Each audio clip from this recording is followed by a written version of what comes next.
Sveiki atvykę į vaizdo įrašą ECIC Ukrainos pasaulinę eksporto programą. Jei žiūrėjote vaizdo įrašą ECIC Ukraina paslaugų apžvalga, jau žinote, kad mūsų pagrindinė misija – remti ir plėtoti tarptautinę prekybą. Ši programa yra tiesioginis šio įsipareigojimo rezultatas. Šiame kontekste norime pabrėžti, kad Ukraina yra atvira verslui. ECIC Ukraina gali padėti užsienio ir Ukrainos pirkėjams bei tiekėjams surasti vieniems kitus. Taip pat galime suteikti bet kokią pagalbą, kurios gali prireikti abiem pusėms, kad sėkmingai susitartų ir užbaigtų prekybos sandorius. Šiame vaizdo įraše taip pat pamatysite, kaip tarptautinės prekybos su Ukraina rėmimas įsilieja į mūsų bendrą programą Atstatykime Ukrainą. Taip pat paaiškinsiu bendrą programos struktūrą ir kaip šis grojaraštis gali virsti virtualią prekybos misiją, o iš jos į susitikimus gyvai. Aprašyme žemiau pateikiame visą jums reikalingą kontaktinę informaciją. Tai nėra tik viešinimo kampanija. Šis grojaraštis yra pirmasis žingsnis link realių, konkrečių veiksmų plėtojant prekybą. Taigi, pradėkime. Kitoje skaidrėje paaiškinsiu, kaip ši programa įsivėja į mūsų bendrą atstatymo programą ir ko siekiame. Kas yra pasaulinė eksporto skatinimo programa? Tai viena iš 3 pagrindinių mūsų programos Atstatykime Ukrainą dalių. Tai yra Atstatykime Ukrainą portalas. Jis skatina ir palengvina užsienio dalyvavimą viešojo sektoriaus programoje Atstatykime Ukrainą. Tai reiškia 50 milijardų $USD investicijas kasmet per artimiausius 10 metų. Jei jūs domina dalyvavimas šioje programoje, rekomenduoju peržiūrėti mūsų YouTube grojaraštį Atstatykime Ukrainą – viešojo sektoriaus projektai. Privataus sektoriaus investicijų portalas, jis skatins užsienio investicijas į privatų sektorių Ukrainoje. Nors jau dabar yra didelių galimybių privačioms investicijoms Ukrainoje, šis portalas bus paleistas tik tada, kai sąlygos tai leis. Pasaulinė eksporto skatinimo programa. Paprasčiau tariant, tai skirta padėti Ukrainos įmonėms rasti naujas rinkas ir tiekėjus. Nepaisant pavadinimo, programa nėra orientuota tik į Ukrainos eksportą. Ji taip pat skirta skatinti užsienio įmonių galimybės prekiauti su Ukraina, taigi tiek eksportuotojams, tiek importuotojams. Kitose skaidrėse apžvelgsiu, kaip yra struktūruota ši programa. Pirmoji iš jų paaiškina grojaraščio principą. Šis grojaraštis yra vienas pavyzdys. Tačiau mes paskelbėme juos daugeliu kalbų ir su daugybė partnerių.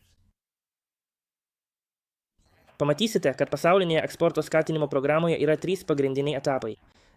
Tai yra YouTube grojaraščiai, virtualios verslo misijos, fiziniai susitikimai. Taigi, paimkime pirmąjį YouTube grojaraščius. Jūs žiūrite vieno iš jų pavyzdį. Mes publikuojame YouTube grojaraščių seriją įvairiomis kalbomis. Nenorime, kad kalba taptų kliūtimi prekybai su Ukraina. Šios grojaraščius kuriame ir prižiūrime kartu su užsienio partneriais. Šie partneriai dažnai yra prekybos rūmai, pramonės asociacijos ir specializuotų paslaugų teikėjai. Kai tinkama, įtraukiame šių partnerių vaizdo pristatymus į atitinkamos kalbos grojaraštį. Visi jie turi ką nors papildomo pasiūlyti. Pagrindinės šių vaizdo įrašų taisyklės yra tokios. Jie turi būti praktiški, trumpi, dauguma trunka mažiau nei 15 minučių, pateikti kontaktinius duomenis, kad žiūrovai galėtų užduoti klausimus, kurie gali kilti peržiūrėjus vaizdo įrašą. Akivaizdu, kad šių vaizdo įrašų dėmesio centre turi būti bent vienas iš šių aspektų, kaip Ukrainos įmonės gali atverti naujas rinkas ar rasti užsienio tiekėjus, kaip užsienio įmonės gali prekiauti su Ukraina, nesvarbu, ar jos yra eksportuotojai ar importuotojai. Taip pat paaiškiname, kaip mūsų verslo partnerių paieškos paslaugos gali supažindinti užsienio ir Ukrainos įmonės tarpusavyje.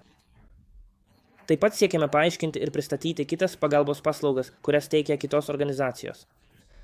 Juk mūsų tikslas – suteikti tarptautiniams prekybininkams visapusišką ir išsamią paslaugų paketą. Tuomet užtikriname, kad grojaraščiai būtų plačiai reklamuojami tiek ECIC Ukraina, tiek mūsų užsienio partnerių. Tai yra pirmasis žingsnis. Koks kitas žingsnis? Na, tai virtualios prekybos misijos. Pažvelkime į jas kitoje skaidrėje. Papildoma grojaraščių teikiama vertė yra ta, kad galime matyti susidomėjimo lygį tam tikromis temomis ir iš tam tikrų kalbinių grupių. Todėl, kai tik parodomas pakankamas susidomėjimas pagal pramonės sektorių ar geografinį regioną, šalį ar sritį, galime kartu su savo užsienio partneriais organizuoti virtualias prekybos misijas.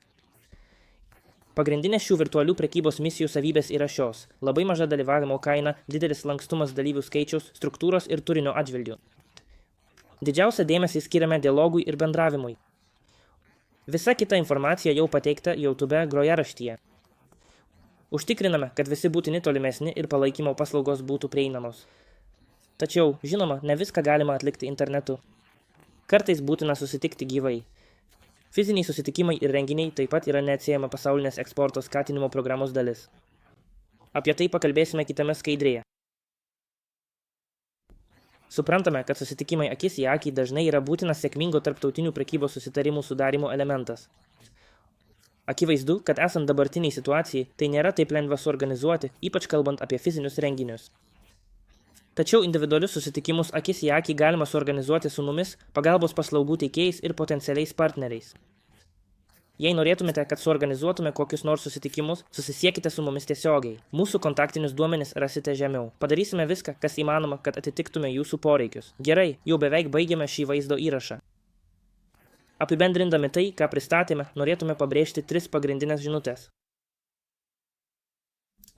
Šios 3 pagrindinės žinutės yra šios. Pirmoji žinutė – Ukraina yra atvira verslui. Antra svarbi žinia yra ta, kad Ukraina turi daug ką pasiūlyti užsienio partneriams, tiek pirkėjams, tiek tiekėjams. Galiausiai, bet tai lygiai taip pat svarbu, jūs ne vieni. Esame čia, kad padėtume jums kiekviename jūsų tarptautinės kelionės žingsnyje. Tai vienodai pasakytina tiek apie užsienio įmonės, norinčias patekti į Ukrainos rinką, tiek apie Ukrainos įmonės, norinčias išplėsti savo tarptautinę veiklą. Štai ir viskas. Šios yra mūsų pasaulinės eksporto skatinimo programos koncepcijos.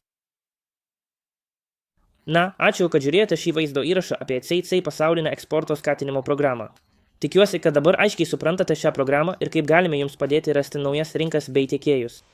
Nuo šiandien kviečiame apsilankyti mūsų svetainėje, sužinoti daugiau ir pranešti mums, kaip galime jums padėti. Kontaktiniai duomenys pateikti šiame skaidrėje ir aprašyme žemiau.